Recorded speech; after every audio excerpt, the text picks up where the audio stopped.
All right, y'all. We back again with another episode of the Principals Chat, and I'm back with the first guest I ever had on the show, and he actually had on a different hat the last time we talked. Yeah.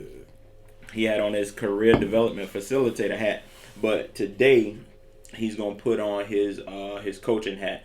And the reason why I wanted to talk sports with Coach Coco is because we're in the thick of a lot of important sporting events right now. We got the Super Bowl coming. Absolutely. We got March Madness coming. NBA Finals coming up. So, man, I kind of want to talk with you today about your role as a coach. You know what I mean? And there's a lot of things that's happening in sports that's changing, especially with our young men moving from high school up to college and from middle school up to high school. So, kind of talk to me a little bit about your role as a coach.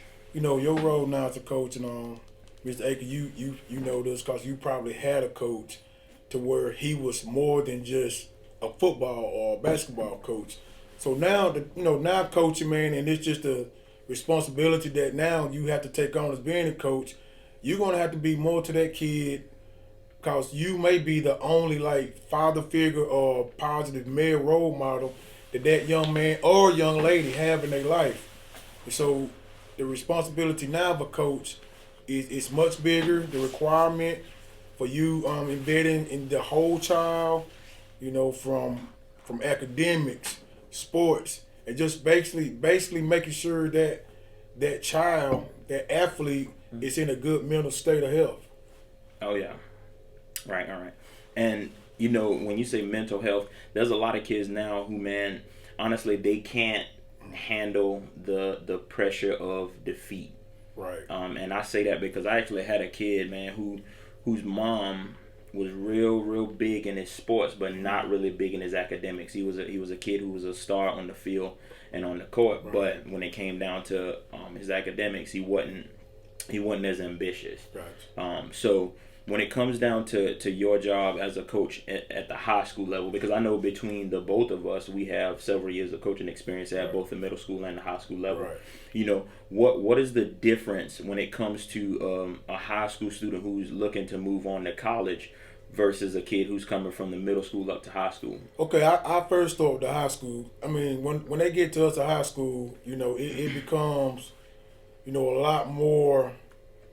I don't want to say pressure, but at the same time, that kid is knowing that, okay, he only have maybe a few more years of what he's been doing since he was maybe 8 to 7 years old left. Mm-hmm. So the pressure of trying to go to college, trying to get offers, trying to, manage all that, on the flip end of that, you had the middle school kids like we have here, the athlete, that you feel like you got more time to groom, to grow, to plant more seeds. So by the time they're by the high school, man, that them seeds should be already planted as a coach. We just now watering. So the pressure of that high school kid, especially what's going on now with just college athletics and all this stuff, it's more and more pressure on that athlete because I think the realization of it is wow, what I've been doing all my life since the age of 8, I could be a senior at the age of 18. This what I've been doing. It could be over. Mm-hmm. Yeah, and I think that's a realization that a lot of our kids have to face. You know what I mean? That's real talk, man. After you leave high school, it ain't no more. You know what I'm saying? It's no more. It's right. It's no more. And that's tough, man, because you got to think, just like us, man. We didn't see it back then, but I guarantee you that kid that's right now in our 7th grader that's right now playing, he's not had a mental mind state of his 12th grade senior year. Once that final buzzer sound, that could be it. Right. Forever. Right. I mean, other than recreational, but for us just being part of a team, stuff like that, man, that could be it. Mm-hmm.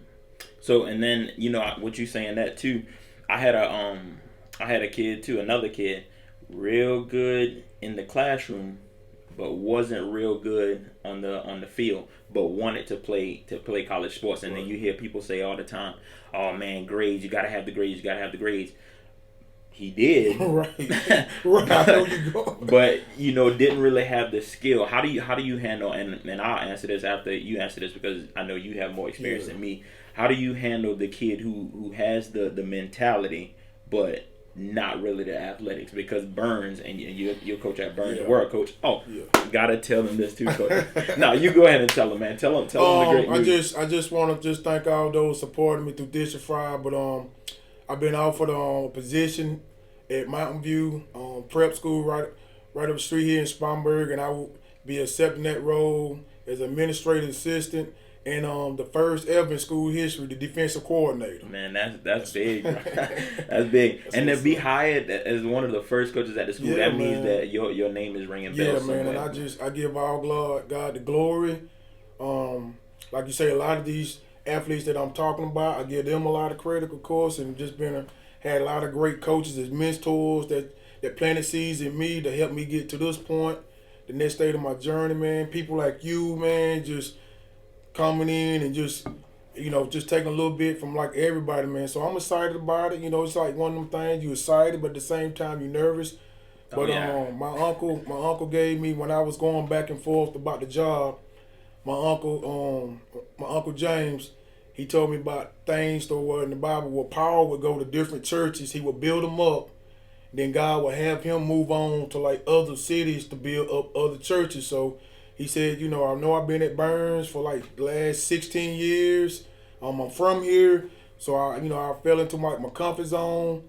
But I think I'm just gonna take that Paul approach, bro. I'm just gonna see if that's the next place I can build up, and however long God has me there, that's how long He had me there, and I'm just stepping out on faith, man. I'm excited for you, man. Appreciate it, man. So yeah, getting back to it, how do you handle those kids? And I'm pretty sure you're gonna encounter this on a much larger scale now, because you're gonna have kids who want to come to that school and not zoned to come to that school. Right. So how do you handle those kids who have the grades but don't quite have the skills? I mean, Mr. Aiken, I'm just I'm old school. I'm cut from a different cloth. Sometimes as coaches we get in trouble when we're just not honest with the athlete, or we're not honest with the parent. Sometimes you get in trouble when you are too. And right, that's right. Now, right. But every dad may think that their son is the next Tom Brady. Mm-hmm. Every mom and dad may think their son is the next,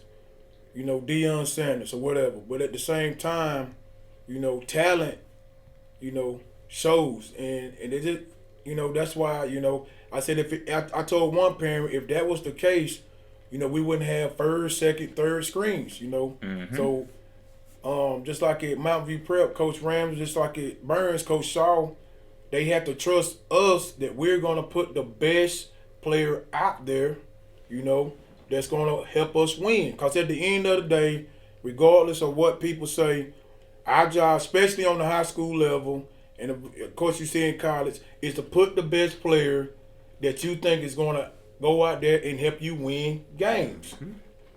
Mm-hmm. And that becomes our decision. I know parents don't like that. Little Johnny, little Jessica probably is like the greatest thing to them, but talent wise, it sometimes is not the case, and sometimes you just have to just have those uncomfortable conversations with the athlete and the parent. And how do you coach them on handling that setback? Because that's not an easy thing to take, easy, man. It's not easy. That you really, really want to do, right? Man, I want to play college ball. I want to go to the NBA, because and especially with kids of color. Right. Their dream is, I want to go to the NFL, I want to go to the NBA. But when you at this age, they don't really understand the number of people that actually make it onto a college team, and let alone to the NBA or to the NFL. That is a very small number in comparison to the kids that are trying to get there. How do you coach them in Mr. Egg, I'm going to tell you, you brought up a good point, and how I'm just doing it currently. Right now, we all familiar, a lot of people that's listening may be familiar, like what's going on with college sports with the transfer program. Oh, man. So now I'm telling my high school athlete, okay, you may be this, but I got, as I'm a coach, I got a guy that's been at Alabama for 3 years. Yeah, he ain't played a lot, but he's been in Alabama. Mm-hmm. So am I going to invest in that guy, or I'm investing in a 17, 18-year-old kid right now? So I'm telling my players, like, what are you doing right now to where you're separating yourself from all those 5,000 college athletes that jumped into the portal? So you best to be right now every day doing extra running, skill set better pick it up because you're not no longer competing against the other high school kids. Mm-hmm. You're now competing against thousands of grown men. They're grown men. Right. So sometimes 25. So, exactly. Yeah. Sometimes 25. So, that's another point where you got to be like, okay, everything right now have to be right. We used to tell all the time, man, you go to school, you got to have good grades, good character, but you got to have all that and then some now. So so when them college coaches now put on that film, it better jump out. Like I tell receivers all the time, what do you do when the ball is not coming your way? Are you running off that line hard? Are you still running your routes? Are you blocking? DBs, my DBs, when the ball is going away from you, are you doing your pursuit back to the corner? So now these college coaches are going to be looking now. Yeah, I see your huddle tape. Anybody can make a great huddle tape. Mm-hmm. Everybody going to look like a 5-star when they do them huddle tapes. Yep. But when I turn on this game film to see what do you do all 4 quarters, you better make sure them coaches, when they sit around that round table, like, yes, this kid is different, and we need to get this kid here at our university. Yeah. And that translates to the real world too, man. Like even with careers outside of sports. So, and I think I can't remember what I was doing, but I either wrote it because I'm currently writing a book too. Okay, that's what's up, man. I don't know. I can't remember if I wrote it or if I said it to somebody. Now you are not only competing with people in your local area or people in your state anymore. You're competing with people from across the world because you got a lot of jobs that can be done in America from China or from Russia. You know what I'm saying? So you have to be able to sharpen your skills, be able to network, and be a smart team player. Right. You know what I mean? Especially with building businesses and all that good stuff. It takes more than you to get the mission accomplished. Right. So how do you help your kids build that mindset of being a team player even when things are not going in their favor? Well, listen, you kind of said it all, man. The sports today, like you say, building team and being a team camaraderie, that is a life lesson. Mm-hmm. Because I know you're gonna always have to work with people, whether or not you get along with that person or somehow, but you're gonna have to find a way to make it work for the betterment of the team. Mm-hmm. So if you that teammate, and here's what I talk about, and I know we probably gonna jump into just a point about being leaders. A true leader knows how to lead under all circumstances. Mm-hmm. Is that leader's are you gonna be one of those team members that's gonna bring a teammate up, or are you gonna be one of them team members when things go down, when things ain't going right, you may not be getting the playing time that you want? How you still gonna be? So a good teammate is always a testament to your character. Or you gonna be one of them teammates that's gonna try to pull everybody down? Oh man, our OC man, they ain't getting us the ball. Or defensive coordinator, man, he got us in the wrong defense. Or you gonna be one of them ones, regardless of what's going on, or you gonna be the ones that show them, display them skills and that character. That's no matter what, you're gonna be positive. And you're gonna be a motivator to get that team going in the right direction. Kind of like how you guys do here in the building, man. I mean, y'all administrators, man, regardless of how things going on, man, y'all are constantly, motivating us because every day, man, I hear a lot how you always just have that positive energy, that positive smile. So as you being in a leadership role here at the school, how that's getting all of us, man, be like, you know what? We're going to keep grinding. Mm-hmm. So that's as being a team, that's what you have to do. And I think along the way, Mr. Aiken, we are losing those. I don't think our athletes are developing those skills, them mindsets as early as me and you did. Mm-hmm. It's becoming now by I. And, and society have a lot to do with that. Yeah, and boy, I'm glad you said that because I was about to get up out my seat and I even forgot that we were recording for a second. But man, I real life want to talk to our parents about that because when too often I see it where your child ain't playing good, he's not getting in the game, whatever the case may be. Even and those parents will go off on the coach after the game, man, or during the game, say stuff, crazy stuff. Yeah. But what is that really showing your kid? Right. You know what I'm saying? Right. When things are not going my way, Right. I'm gonna fly off the handle. Right. I even had a conversation just last week with a parent when even a game that we won. Had a conversation with It don't matter no more, win or lose. I mean, they still gonna try to give you that. Yeah, that man. business, And I'm bro. having a conversation with this parent, and I'm like, "What are you so upset about?" You know what I mean? The team is winning, Right. And we're sitting on the first row, so that the kid is hearing everything that we're saying. Right. You know what I mean? We're having this conversation throughout the game. They hearing exactly what we're saying. So in my mind, I'm trying not to respond anymore because Right. I don't want to contribute to the Right. kid having that type of mindset of, okay, if stuff is not going my way, whether we're winning or not, the team is winning, but Right. because I'm not performing how I need to perform, Right. I'm gonna be mad and Right. talk trash about coaches and teammates and stuff Right. like that. Man, parents, we gotta stop that. for We have real. to stop that. Gotta stop that. We got to stop that, man. They got to stop that. Now, you know, between me and you, they're not because it the sports it probably means more to them than sitting in them stands. Be like, well, my son scored 40, but yeah, we got beat by 20. Well, you know, Right. we don't care. So, like you said, the team aspect of it really doesn't matter anymore. Well, my son scored 4 touchdowns, but you lost by 3 touchdowns. Right.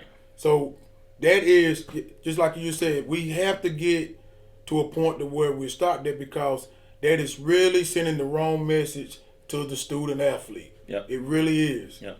And that doesn't look good on film for college. No. You know what I mean? And then and I hate to say it like this, in more cases than not, making it past high school to college for a lot of our student athletes is not going to happen anyway. Right. So what happens when your kid is that kid who doesn't make it to college, right? What is his mindset then? Okay, so now I can't go to college to play sports. What's my mindset now? What am I going to do next? Am I going to pout and get upset, talk trash about the coaches, talk trash about my teammates?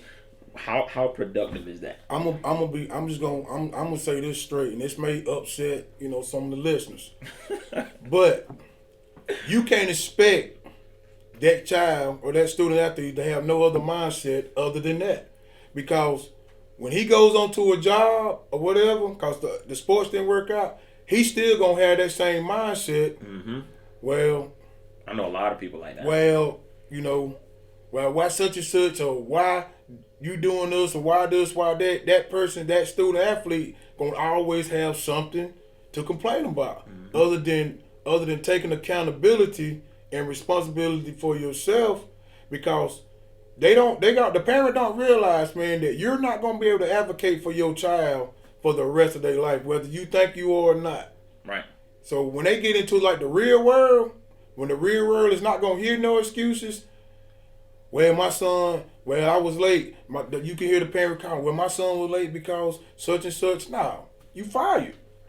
That's it. Or my such and such said that such and such on the job is always talking about him.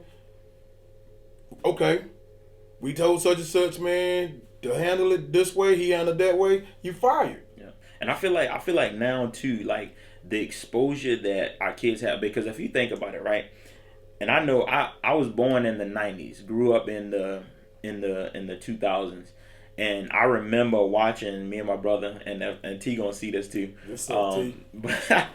But we was watching I think this was either 2000, 2001. I can't remember when the Sixers played the Lakers in the finals. Okay. Like, I was a real big Kobe fan. He was a real big Iverson fan, and man, we got to fighting because they was going back and forth in the final. Yeah. But then it felt like there was distance between where we were in professional sports. Absolutely. But I feel like now with the internet and with cameras, you get to see so much up close, and it's like there's a mental exposure to what's happening at the pro level, and our kids are starting to adopt that mentality young. Like, I'm this guy, I'm that guy, right? And you have NFL players, NBA players who are traded from one team to the next, who have the decision to say, okay, I'm gonna go play in Miami, I'm gonna go play in LA. And kids at this age are adopting that mentality, thinking that, because I'm that good. And this happened with us this year. A kid at this school, I'm not going to call the names, but this school was good in football. Right? Football season is over. I'm going to go transfer to another school to play basketball. Right, because that school is probably better in basketball. Right. Basketball. And that's the type of thing that happens at the pro level. And I think too many kids now and too many parents are allowing our kids now to adopt the professional mentality in middle school and high school. Oh man, listen. I'm just gonna tell you straight up. The growing up, like when you knew, probably when you grew up, you knew your high school you gonna fit into. That's all you. I'm gonna be that whatever the high school. Like I tell everybody, at the age of 8, I played football in Greer. Greer was our biggest rival. But I always wore, at the age of 8, I wore like a little Burns, we was calling rally rags, at the age of 8, playing in Greer, in enemy territory. But I always knew then that I wanted to be a Burns High football player. And you know, that's it. But that, like you said, that today have trickled down from the pros to the high school to where, like you say, I'm finna go wherever was hot. Yep. You know, that's and like you say, middle school. Yeah, I'm telling you, man, it's trickling down. It's trickling down every time, man. Bro. Trickling down. I've never seen so many kids move schools to play sports in my life. I've never seen it. Oh, it's at an all-time high. I mean, you know. That's crazy. Yeah. So, well, man, and it's happening. It's happening, man. Yeah. And at this point, man, I feel like I don't know. I don't want to say that we're too far gone, but I do think that we need to get back to teaching our kids loyalty. You know, being able to stick things out when it's not going your way. Right. You know what I mean? And Mr. Aiken, again, that comes back. And I hope listeners understand that I ain't trying to, you know, downgrade the household, but a lot of that comes from the home. Like showing loyalty. Being respectful. No, if things ain't going this way at this high school, no. What can you do to make it better?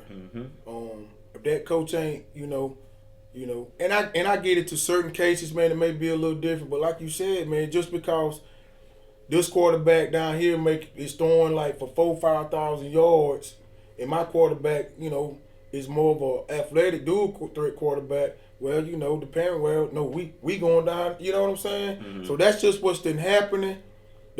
That kind of, you can look at it from different perspectives, but you know, just the old school community growing up, you know, we don't see that anymore. So man, and we're coming up on closing time right now. You know, I don't want to make these episodes too long, but I'm enjoying the conversation. I feel like we can get a little bit deeper. We actually gonna do a part 2 to this, y'all. We got to do a part 2 to this because it's something that needs to be addressed. Like you said, man, you're seeing athletes, and our young people seeing athletes, and I love John Moran. He's a South Carolina kid. He's a home kid. But like I told my wife, man, when those athletes do those types of things, our young people are seeing that. You know, so and it's funny how, you know, however them professionals may feel, you know, the youth is watching them. You know, so man, if you going around doing all this, you best believe you gonna have some young people, man, growing up with that same type of mentality. John Morant doing it, you know. He thugging. You know, that's what he doing. So we just if I feel as if God put these men in this position, I think they are obligated to be, you know, positive role models. Now that's just me. I know how some of the old athletes would say, well, you know, I'm not a role model, that's your dad, that's whatever. But I disagree, and it goes back to coaching. We know as coaches, we can't have that mindset. We have to be positive role models for these young men because it may be the only role models that they get. And I know we getting on closing time, man, but you're right. We definitely got to do a part 2 to this, man. Oh, yeah. So, but sometimes, man, it does come, you know, breaking bad habits. It does come with, you know, some tough love sometimes. Tough love. And I feel like the tough love phase is phasing out because if we get too tough now, you the problem. Right. You're the one breaking my kid's spirit. But we're gonna close out with that, man. We coming back for. We gotta come back to part 2.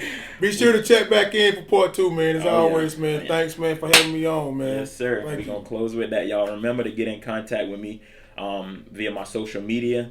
My Instagram, I have 2 Instagram pages. One is gonna be man_TPCPC. And then the other one is the Dark Fader. And then on Facebook, my name is going to be the same man, TPCPC. So, you know, if you heard something that you agree with, something that you disagree with, reach out. Let's talk about it. And if you want to holler at Coach Coco, because I know he's a very strong opinion person. And that's why I love him, man, because he's gonna give it to you real, give it to you raw. But how can people get in contact with you? Again, man, you can hit me up at Courtney.Henderson@sport5.net, or just call me on 864-949-2370, extension 2017. All kind of people calling you. Well, you said this about my kid.